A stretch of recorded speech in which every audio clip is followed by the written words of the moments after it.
ये व्यर्थ के बकवाद करने वाले लोगों से मत मिलो, व्यर्थ के बकवाद करने वाले लोगों की तरफ मत देखो, ये क्या कह रहे हैं, क्या बोल रहे हैं। और तुम भी व्यर्थ का बकवाद मत करो। अपने समय को कीमती मान करके निरंतर प्रिया प्रीतम का नाम जप करो, उनके गुण लीला गाओ, उनकी सेवा में रहो। कभी प्रपंच की बातें, कभी प्रतिष्ठा का चिंतन, कभी नाना प्रकार के मान सम्मान का चिंतन, ये घुसने ना पावे हृदय में। बहुत सावधान रहना चाहिए साधक को। ऐसी बातें देखो मत, ऐसी बातें सुनो मत जिससे तुम्हारा हृदय उद्विग्न होकर प्रभु का चिंतन छोड़ दे। बंद करो अभी। अन्य लोगों के संग का त्याग कर दो, जो भगवत विमुख वार्ता करते हैं, संत निंदा करते हैं, दूसरों की निंदा करते हैं। कुछ हाथ नहीं लगता, ये लोग दुर्गति को प्राप्त होने वाले हैं। भक्तन निंदा अति बुरी भूल करे जिन कोय, किए सुकृत बहु जन्म के छिन में दारे खोए। पर निंदा के किए ते नहीं, आवत नहीं कछुआत, मूर्ख पर्वत पाप को ले चल अपने साथ। तो अलम कश्यापि संगत्या, ऐसा संग मत करो जिनके पास बैठने से भक्त निंदा, जन निंदा, भगवत निंदा हो। ऐसे से दूर रहो। अलम बंद कर दो ऐसे लोगों का संग। रात दिन हम श्यामा श्याम का नाम जप करेंगे, श्यामा श्याम के लीला गुण गाएंगे, श्यामा श्याम के ही धाम का शोभा का चिंतन करेंगे। जब तुम अपना जीवन श्यामा श्याम के चरणों में न्यौछावर कर दोगे तो पूरा भार श्यामा श्याम ले लेंगे और तुम्हारे हृदय में मस्ती आ जाएगी। जो ऐसा निश्चयी होता है, दृढ़ निश्चयी, उसके अंदर दृढ़ विश्वास, तो उसके हर समय भगवान की स्फूर्ति होती रहती है। भारी प्रतिकूलता में भी भगवान का सानिध्य अनुभव होता है। वो अनुकूलता में तो भगवान के दुलार को देखता है, लेकिन प्रतिकूलता में भगवान की विशेष कृपा को देखता है। ये संयोग, ये वियोग, संसार की ये द्वंद्वमयी वृत्तियां भक्तों के हृदय में नहीं चुभती। आए की हुज्जत नहीं, गए की तलाश नहीं, क्योंकि नित्य संयोग भगवत स्मृति के प्रभाव से प्रभु का रहता है। शोक, विषाद बहुत ध्यान देने योग्य विषय है। तभी लोगों को ऐसा लगता है कि ऐसा कैसे हो सकता है। भक्त के चरित्रों को जब सुनते तो लगता है ऐसा कैसे हो सकता है, ऐसी परिस्थिति में भी ऐसा कैसे हो सकता है। क्योंकि तुम मानसिक बुद्धि से युक्त हो और वो भागवतिक स्थिति से युक्त है, इसलिए तुम उसको पार पा ही नहीं सकते।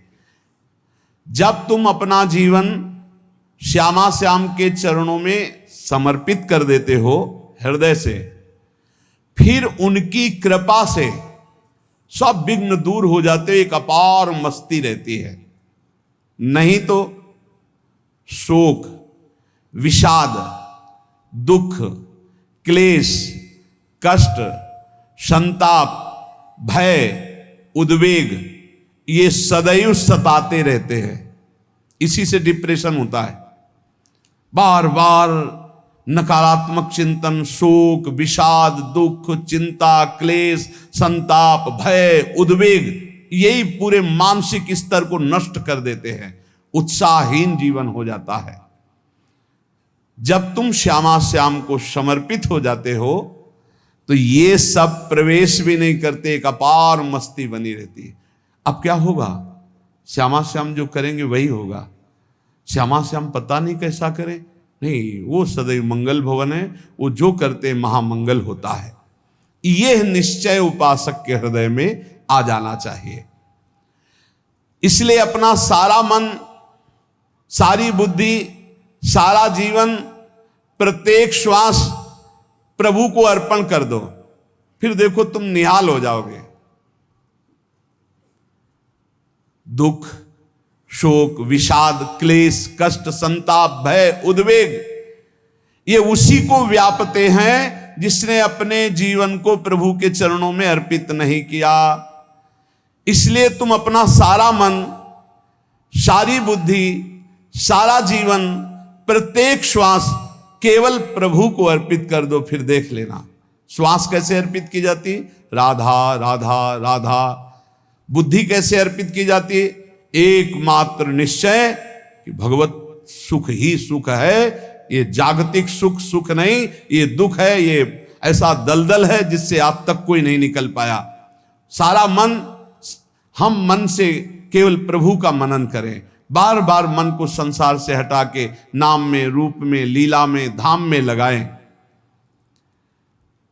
बहुत प्रसन्नता हो जाती है उस उपासक के हृदय में जो अपना मन बुद्धि प्रभु के चरणों में अर्पित कर देता है। भगवान ने तो इसको बहुत उत्तम स्थिति बताया है कि मेरे से कभी वो अलग हो ही नहीं सकता यदि मन बुद्धि अर्पित कर दिया। मय्येव मन आधत्स्व मयि बुद्धिम निवेशय, तो निवश्य मय्येव अत ऊर्ध्वं न संशया, बिल्कुल संशय नहीं, वो मेरे में ही निवास करेगा जिसने मन और बुद्धि अपनी मेरे में अर्पित कर दी। बहुत प्रसन्नता रहेगी उस उपासक के जीवन में जो अपने आप को मन बुद्धि सहित प्रभु के चरणों में समर्पित कर दिया है। भगवान का आश्रय लेने वाले की पहचान है हर परिस्थिति में प्रसन्न रहना। देखो आप भगवद आश्रित हो कि नहीं, देखो अनुकूल परिस्थिति में तो सब प्रसन्न रहना, लेकिन प्रतिकूल परिस्थिति में प्रसन्न रहना ये भगवान के भक्तों का लक्षण है।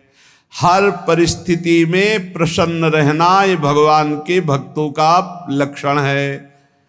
आनंदगन भगवान का आश्रय मिलते ही आनंद छा जाता है हृदय में। उनके पास आनंद का अभाव होता ही नहीं है। जैसे सूर्य का प्रकाश उदय होते ही सूर्य का प्रकाश संपूर्ण अंधकार को नष्ट कर देता है, ऐसे ही भगवान का संपूर्ण आश्रय लेते ही सब दुख चिंता शोक नष्ट हो जाते, आनंद ही आनंद। तुम भगवान के मंगलमय रूप को नहीं जानते हो, पर उनके मंगलमय भाव को, विधान को मानना शुरू कर दो। जो भी होता है मंगलमय होता है। हमने जीवन में देखा है, अगर इधर कोई बहुत बड़ा सुख दिया तो देर नहीं लगेगी, 24 घंटे नहीं व्यतीत होंगे और ऐसे दुख दे देंगे, जिससे दोनों का समान भाव रख करके ना दुख में तुम भूलो प्रभु को, ना सुख में फूलो, सीधे भगवत मार्ग में चल। पूरे जीवन की बात देखा है, भगवान के मंगल विधान में सदा सर्वदा सुख ही सुख है, इस बात को मान के प्रसन्न हो जाओ।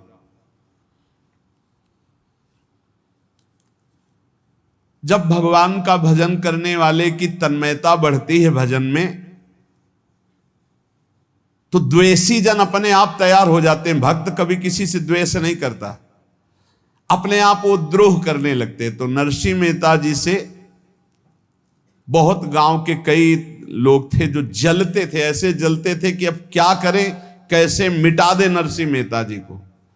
अब उपाय तो मिल नहीं रहा था। तो एक दिन संतों की मंडली आई और उन्होंने कहा कि हम रास्ते में कोई चोर आदि धन ना ले ले, इसलिए यहां से किसी की हुंडी चलती है क्या द्वारिका में? पहले ऐसा था। बोले हाँ, हमारे यहां बहुत बड़े सेठ हैं नरसिंह मेहता जी, पर आप कहोगे वो मना कर देंगे। कई बार कहोगे, अगर वो स्वीकार कर ले तो वहां। और उनका लक्ष्य था कि नरसिंह मेहता जी की तो खाने की भी सुविधा नहीं थी, हुंडी कहाँ की बात आई। उनका था कि जब वो ना कहेंगे तो संतजन नाराज हो जाएंगे, अगर हाँ कह दिया तो वहां हुंडी चुकेगी नहीं, तो संतजन अपने आप इनको शाप दे देंगे, अपराध बन जाएगा, ये नष्ट हो जाएंगे। संतों को भेजा नरसिंह मेहता जी ने, सबकी दंडवत की, चरण पखाड़े। तो उनका ये इतना रुपया है, द्वारिका में साधु सेवा हम करेंगे, वहां तुम्हारी हुंडी चलती है, तो आप अरे उनका आप कहाँ भूल रहे हो, यहाँ खाने की भी व्यवस्था। बोले हमें सब पहले से बता दिया गया कि आप मना करोगे, बार बार मना मत करो, हमें पता है। तो उन्होंने ठाकुर जी की तरफ देखा, बोले क्या लीला है प्रभु, संतों से हम क्या कहें, ये ले रुपए। उस समय स्वर्ण की मोहरें चलती थी, बेच के बाजार से खूब उन संतों को पवाया, उन्हीं संतों की सेवा की। और उनका अपने सेठ का नाम तो बताओ जहां हमें जाके हुंडी मिलेगी। सेठ, सावल शाह सेठ। संत जन गए वहां, पूछा कि नरसिंह मेहता जी का जिन सेठ से परिचय, उनका नाम सावल शाह सेठ, उनकी गद्दी कहाँ है? तो जो कुछ भक्त थे वो द्वारिकाधीश की तरफ संकेत करते कि वही हैं। बोले नहीं नहीं, वो सेठ है, उनकी गद्दी चलती थी। पूरी बाजार में कहीं कोई। अब संत जन एकांत में होकर के बहुत विचलित हुए, क्या हमारे साथ धोखा हुआ? नरसिंह मेहता जैसा संत क्या धोखेबाज हो सकता है? देखो, संशय तो बहुत विचित्र होता है। बड़े बड़ों को संशय हो जाता है। जब भगवती सती जी को संशय हो गया, राम जी को, हे खग हे मृग हे मधुकर श्रेणी, ऐसा पूछते हुए कि सच्चिदानंद कैसे हो सकते, तो किसी को हो सकता है, क्योंकि वो बुद्धि की अधिष्ठात्री देवी है। जो ही उनके मन में ऐसा आया कि क्या हमारे साथ धोखा हो रहा है, इतने में ही देखा, जय हो सावल शाह सेठ की। वो कहा सावल शाह सेठ? तो देखा बढ़िया मुनीम जी उनके साथ, और सेठ बस्ता लिए हुए मुनीम जी, सरकार इधर से चलो। तो उनका सावल शाह सेठ आपका नाम है? संतों ने कहा। बोले हाँ। बोले नरसिंह जी? हाँ। बोले आपकी हुंडी आ गई है। हुंडी एक कागज में लिखा कि ये हमारे सेठ जी को दे देना। वैसे लोग मुझे माखन चोर कहते, कोई कुछ कहता, लेकिन आपने सेठ बना दिया। जब आपने सेठ बना ही दिया तो आप कभी परवाह मत करना तुम। और ये सेवक आपकी सेवा में सदैव तत्पर है। भगवान ने ऐसा लिखा। जो भगवद आश्रित है, एक बार ये चलता रहता है, जो संत जन होते हैं उनके विरोधी अपने आप बन जाते हैं, किसी से कोई मतलब नहीं, अपने आप विरोधी बन जाते हैं। कबीरदास जी का पूरी काशी में यश था। भजन करने वाले महापुरुषों का यश बढ़ता है जब, तो जो भजनहीन होते हैं उनके हृदय में जलन पैदा हो जाती है, और वो उनको विविध प्रकार से फंसाना चाहते हैं, उनको कष्ट देना चाहते हैं।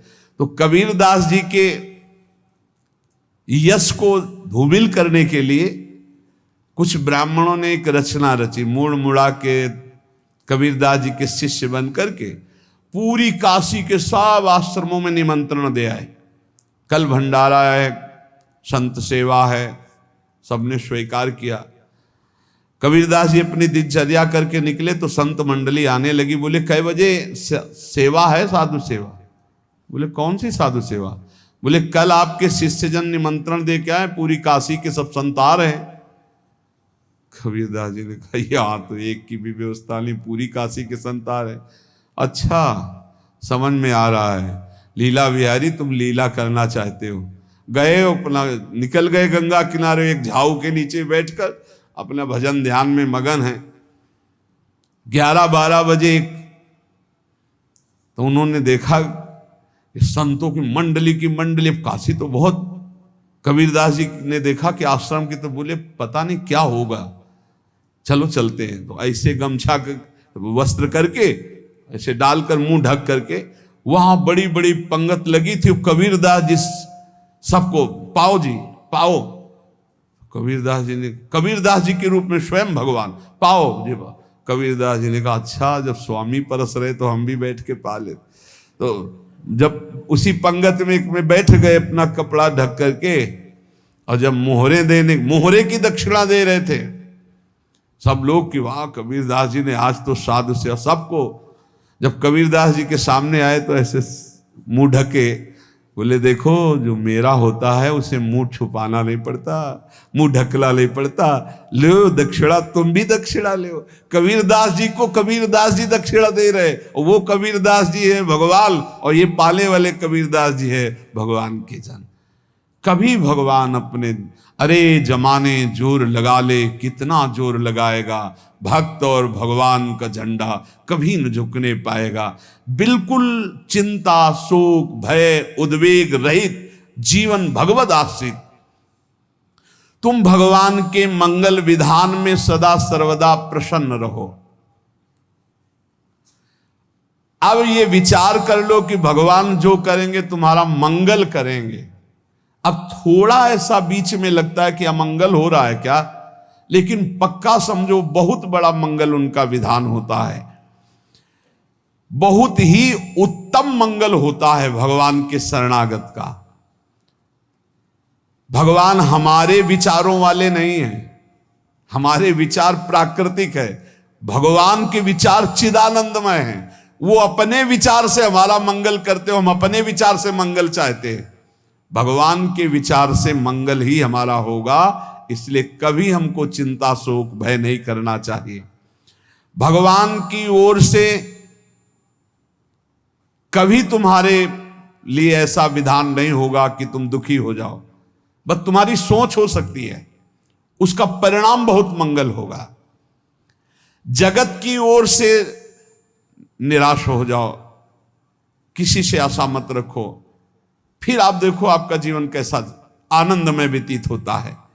ये जो जगत की आशा है यही दुख प्रदान करती, सच्ची जगत की आशा ही दुख प्रदान करती है। अगर जगत से कोई संबंध न रखा जाए और भगवत भाव में रहकर तो बहुत अच्छा जीवन चलेगा। अपने कर्तव्य का पालन करो, परिवार को भगवत स्वरूप मानकर पोषण करो, किसी से कोई संबंध मत रखो, कोई आशा मत रखो, यही अध्यात्म सिखाता है। अपने आप भगवत स्वरूप, सबका व्यवहार मंगलमय और आपका जीवन मंगलमय। अपने घर में ऐसे रहो जैसे किसी अतिथि के घर में रह जाता है, चलना है यहां से जाना है। कौन रहता है अपने घर में अतिथि की भांति? भगवान का भक्त।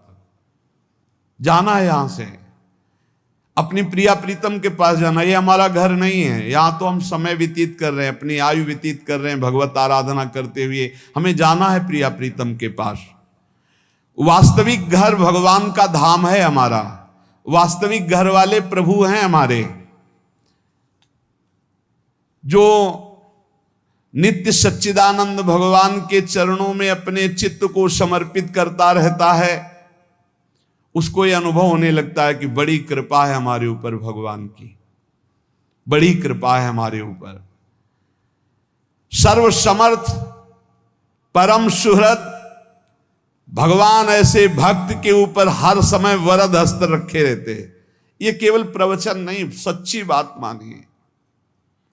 ऐसे भगवान का वरद हस्त हर समय रहता है। जब भगवान की छत्र छाया में भक्त अपने को देखता है तो आसपास घोर विपत्तियों का भी समुदाय हो तो भी वो आनंद में मगन रहता है। हर हालत में आनंदित रहना ये भक्त का स्वभाव है। भगवान ऐसे भक्तों को प्यार करते हैं जैसे कछुआ अपने अंडे को बाहर रख आवे और रात दिन उसका चिंतन करे। जब भक्त भगवान को समर्पित होता है तो भगवान रात दिन उसकी ऐसे चिंतन सुरक्षा करते हैं। अभय, ये दैवी संपदा का पहला गुण है। ये भगवान के शरणागत पर जागृत हो जाता है, वो भयभीत नहीं होता, किसी भी उससे भयभीत नहीं होता। यही डरप हरिवंश हित, जिनो भ्रमय गुण सलिल पर। इस डर से डरते रहना चाहिए कहीं गुण रूपी पानी में फिसल न जाए, नहीं तो गलती हो सकती है। साधक सावधान रहे। ये अभय दैवी संपदा का सबसे बड़ा गुण है। जो भयहारी भगवान की शरण में आ जाता है तो उसके अंदर ये अभय प्रकट हो जाता है। अगर कहीं तुम्हें एकांत में भय लग रहा है, एक आदमी तो एकांतिक में आए थे, वो कह रहे थे कि हमें हर समय भय लगा रहता कि कोई हमारे पीछे है, अंधेरा तो लगता कोई खड़ा है, मैं जीना मुश्किल हो गया, ऐसा भय। देखो ये मन कैसा है, भगवान से विमुख होने पर कैसे डरवाता है। वो कह रहे हैं हर समय मुझे डर लगा रहता है, कोई सामने खड़ा है, कोई पीछे खड़ा है, ऐसा भय लगने लगता है। और जब भगवान की शरण में आ जाते हैं तो ये अभय स्थिति हृदय में जागृत हो जाती है। कोई भी भय आसपास आ ही नहीं सकता, यहां तक कि नरक का भी भय खत्म हो जाता है जो भगवान की शरण में है। महापापी भी पुण्यात्मा महान भक्तों के समान वो उत्तम गति को प्राप्त हो जाता है जो भगवान की शरण में हो जाता है। पर ये जो भोगों का आश्रय लिए हुए हैं, मनमानी आचरण कर रहे हैं, ये कभी उस अभय को जान ही नहीं सकते कोई अभय पद है क्या। इनको तो कदम कदम पर शोक, भय, और दुख की प्राप्ति होगी। कोई बचा नहीं सकता जो भोगों में लगे हैं, मनमानी आचरण कर रहे हैं। अगर निर्भय होना चाहते हो, परम सुखी होना चाहते हो, तो भगवान के शरणागत हो जाओ। सारे जगत को अभय दान देने वाले भगवान हैं। भगवान का एक प्रण है, मम पन शरणागत भयहारी। जो मेरी शरण में आ गया उसके भय का मैं नाश कर देता हूं। साधना में अवस्था मन की मानी जाती है कि आप कितने अच्छे साधक हैं। यदि आपका मन भगवदाकार है, हर समय भगवत चिंतन चल रहा है, आपके स्वप्न भागवती का रहे हैं, आपके विचार भागवतिक हैं, तो आपकी अच्छी साधना हो रही है। और यदि आपके स्वप्न गंदे आ रहे हैं, क्योंकि स्वप्न में मन का ही सारा खेल होता है, और आपकी चिंतन वृत्ति वासनात्मक चल रही, तो अभी साधना का प्रभाव मन पे नहीं पड़ा है। जिसका मन हर समय भगवत चिंतन करता रहता है, वो जीते जी जीवन मुक्त हो जाता, अनुभव होता है। जैसे किसी ने कहा कि हमें कैसे पता चलेगा कि हमारा काम हो गया है, तो जैसे आप भोजन पा लेते हैं तो किसी दूसरे से गारंटी थोड़ी लेनी होती कि हम छक गए हैं क्या, आप जरा बताना हम छक गए हैं क्या। नहीं, अपने हृदय में आ जाता है कि अब मैं तृप्त हो गया। ऐसे ही अपने हृदय में आ जाता है कि मेरा काम हो गया, अब मेरा जन्म नहीं होगा। ये हृदय में आ जाता है, अपने आप अनुभव में आ जाता है। जब स्वरूप बोध होता है तो किसी और से सलाह थोड़ी लेनी होती है, वो अपने आप अनुभव में आ जाता है। हाँ, यदि गुरुदेव का वर्ण नहीं किया है तो फिर आपको किसी न किसी गुरु से प्रमाणित करवाना पड़ेगा। और अगर गुरुदेव का वर्ण किया है तो वही मंत्र, वही नाम, वही गुरु शरणागति आपको अंदर से पुष्ट कर देगी कि आपका काम हो गया है। विषय चिंतन करता हुआ मन विषय आसक्ति को प्राप्त होता है। विषय आसक्ति को प्राप्त हुआ मन बार बार जन्म मरण और नरक को प्राप्त होता है। बस ये विषय चिंतन हटाना ही प्रमुख कर्तव्य साधना का है। बार बार मन को विषयों से हटा करके प्रभु के नाम में लगाओ, प्रभु के रूप में लगाओ, प्रभु की लीला में लगाओ। जहां भगवान प्रकट होते हैं वहां परमानंद की बाढ़ आती है। पर ये ध्यान रखें, गुलाब का फूल कांटों में खिलता है, उसकी सुगंध लेनी, फूल लेना है तो कांटों से बचाकर। ऐसे ही जब आप भगवत चिंतन के लिए चलेंगे तो आपका चिंतन चुराने के लिए माया विविध नाटक करेगी, कांटे फैलाएगी। कोई तुम्हारी निंदा करेगा, कोई अपमान करेगा, कोई उपहास करेगा, तुम्हारी अव्यवस्था हो सकती है, तुम्हारी परिस्थिति बहुत भयावह हो सकती है। इन परिस्थितियों में भी भगवत चिंतन का तार ना टूटने पावे तो आगे गुलाब का फूल है। जैसे कांटे से बचाकर गुलाब का फूल लेते हैं और भगवद अर्पित करके सौरभ का सुख लेते हैं, ऐसे ही भगवान के प्रेमानंद का अनुभव करने के लिए संसार के कांटों से बचना होगा। और खिलेगा यही फूल संसार में ही, मनुष्य देह में, और योनियों में नहीं। भगवत प्राप्ति स्वर्ग में नहीं होगी, इसी मृत्यु लोक में होगी। पहले मन नहीं लगता भगवत चिंतन में, भगवत चिंतन जबरदस्ती करना पड़ता है। भगवत चिंतन जे ही प्रारंभ करोगे ते ही बहुत बाढ़ आ जाएगी पाप चिंतन की। ध्यान दीजिए, बहुत लोग प्रश्न करते रहते हैं कि हम जब भजन में बैठते हैं तो बहुत गंदी बातें आती, मन बड़ा चंचल होता है, भाग जाता है। ऐसा प्रारंभ में जब कोई भगवत चिंतन प्रारंभ करता है तो उसका मन विषयों में भागता है, गंदी बातों में भागता है। अब लोग कहते पहले तो हमारा चिंतन बढ़िया होता था, अब चिंतन नहीं होता। तो कोई सिद्ध पुरुष थोड़ी हो गए, तुम्हें जबरदस्ती चिंतन करना होगा। जगत के प्राणी में जहां मन जाए तो इसमें भी भगवान, पदार्थ में मन जाए तो उसमें भी भगवान, जहां जहां मन जाए वहां वहां भगवान देखो, या मन को हटाकर नाम मंत्र में लगाओ। ऐसे भगवत स्मृति जागृत की जाती है, बार बार प्रयास करना होता है। कई लोग ये प्रश्न करते हैं कि हमसे बड़े पाप हो गए तो क्या हमें भगवान की प्राप्ति हो जाएगी?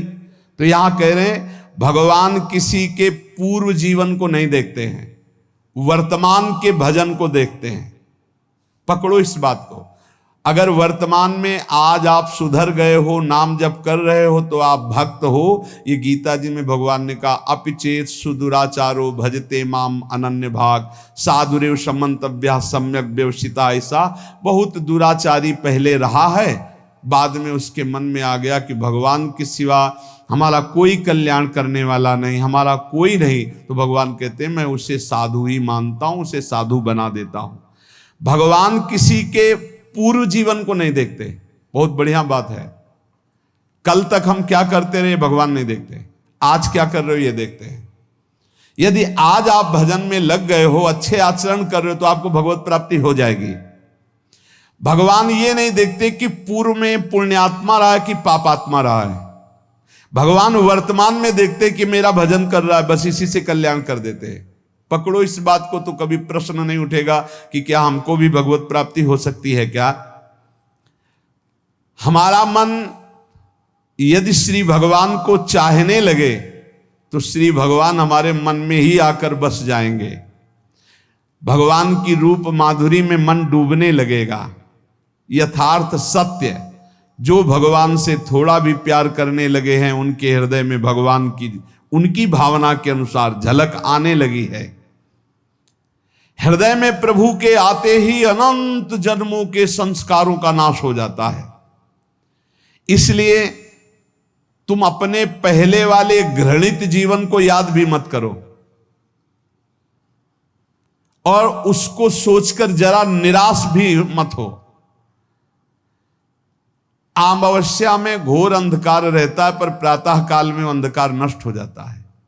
ऐसे ही नाम का उच्चारण करते ही तुम्हारे जितने पाप अंधकार हो सब नष्ट हो जाएंगे। तुम चाहो कि एक क्षण भी प्रभु को ना भूलो। अब वर्तमान में ऐसी स्थिति बनाओ। जो प्रभु को नहीं भूलने की चाह करता है कि मुझे ऐसी स्थिति प्राप्त हो कि मैं कभी प्रभु को ना भूलूं, तो सच्ची मानो और कोई बात भगवान सुने ना सुने, ये बात जल्दी सुन लेते हैं।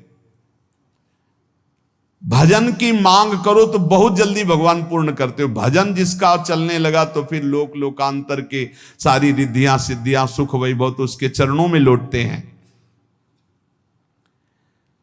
जब हम प्रभु से प्रभु का स्मरण न मांगकर भोग मांगते हैं, तभी हमारा भजन रुक जाता है, भजन नहीं चल पाता। यदि हम प्रभु से केवल भजन मांगे तो विश्वास करो ब्याज में सब हो जाएगा।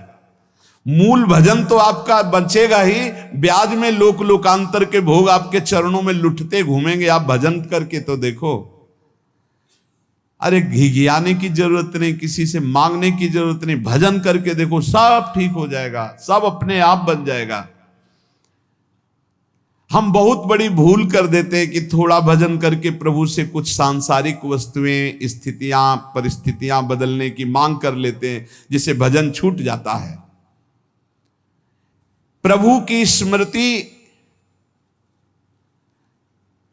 इतनी महान है कि जिन्होंने बैर भाव से प्रभु का स्मरण किया उनको भगवान की प्राप्ति हो गई। जैसे कंस आदि भगवान से बैर ही तो रखते थे, लेकिन भगवान की स्मृति रहती थी। स्मृति ने उनको भगवत प्राप्ति करा दी। स्मृति में महान सुख है, पर वो जब भक्ति रस से युक्त स्मृति होती तब माधुर्य रस, प्रेम रस का अनुभव होता है। कल्याण तो वैर भाव से स्मरण करने वालों को भी प्राप्त हो गया। यदि आप भक्त हो और ये चाहते हो कि आपकी भागवती की स्थिति बहुत जोर की हो, तो हम आपसे प्रार्थना करते हैं कि रोज प्रभु से एक ही बात मांगिए, मुझे अखंड स्मृति दीजिए। अर्जुन जी को पूरी गीता जी सुनने के बाद यही मिला, नष्टो मोहा स्मृति लब्ध्वा। स्मृति, प्रभु आप हम पे ऐसी कृपा कर दो कि हमारे हृदय में किसी और व्यक्ति, वस्तु, स्थान की स्मृति न रह जाए, केवल आपकी स्मृति रह जाए। ये चाह भगवान बहुत जल्दी पूर्ण कर देते हैं यदि उपासक हृदय से ये बात मांगे। भगवान की कृपा से ही ऐसा हो सकता है कि अखंड स्मृति ये कर्म फल से नहीं मिलती है। प्रभु के प्रति निर्भर होकर जो दैन्यता पूर्वक प्रभु से मांगता है और हर समय अभ्यास करता रहता है भगवत स्मरण का, उसको ये स्मृति मिलती है। और स्मृति मिल गई तो इससे बड़ी कोई स्थिति नहीं, हर समय भगवान का स्मरण। प्रभु से मन प्रतिपल नया नया स्वाद लेकर के आसक्त होता रहता है, नवम नवम। प्रभु कभी बासी नहीं होते। जैसे किसी व्यक्ति को देखो तो देखते देखते मन हट जाएगा कि देख लिया, बहुत सुंदर है, ठीक है, लेकिन वो एक दिन मन हट जाएगा। और प्रभु की सुंदरता नवम नवम है, प्रभु के नाम का स्वाद नवम नवम है, प्रभु की लीला का स्वाद नवम नवम है, प्रभु के धाम की शोभा नवम नवम है। जैसे आचार्य महाप्रभु हरिवंश चंद्र जी कहते, नयो नेह नवरंग नयो रस नवल श्याम वृषभानु किशोरी, नव पीतांबर नवल चूनरी, नई नई बूंदन भींजत गोरी, नव वृंदावन हरित मनोहर, नव चातक बोलत मोर मोरी, नव मुरली जो मल्हार नई गति, सब कुछ नया। तो नवम नवम प्रभु प्रतिपल नवम नवम प्रभु का रूप, प्रियाजू का नवम नवम, अबहीं और अबहीं और अबहीं और है। तो कहते हैं जब मन निरंतर स्मृति में डूबता है तो जब प्रभु की रूप माधुरी प्रकाशित होती तो ऐसी नवम नवम कि कभी ये नहीं होता कि रूप बासी हो गया। ये वही रूप है जो हमने अभी देखा था, नवम नवम। इसलिए आनंद की उफान आती रहती है उपासक के हृदय में। ऐसी प्रियता, ऐसा आनंद बिना भजन के नहीं अनुभव में आएगा। इसलिए तुम विश्वास करो, तुम्हें बहुत सुंदर सुख मिलने वाला है, आगे अपार सुख मिलने वाला है। ये थोड़ा दुख का समय काट लो, जब तक जीवन है ये दुख सुख की लहर आती रहेगी, आप इसको सह जाओ, आगे बहुत आनंद है, विश्वास मान लीजिए, बहुत आनंद है। जो ये विश्वास कर लेता है वो प्रभु के मार्ग में चलकर प्रभु को प्राप्त कर लेता है। नहीं तो इतने रोड़े हैं कि आप ऊब जाओगे, बहुत रोड़े हैं।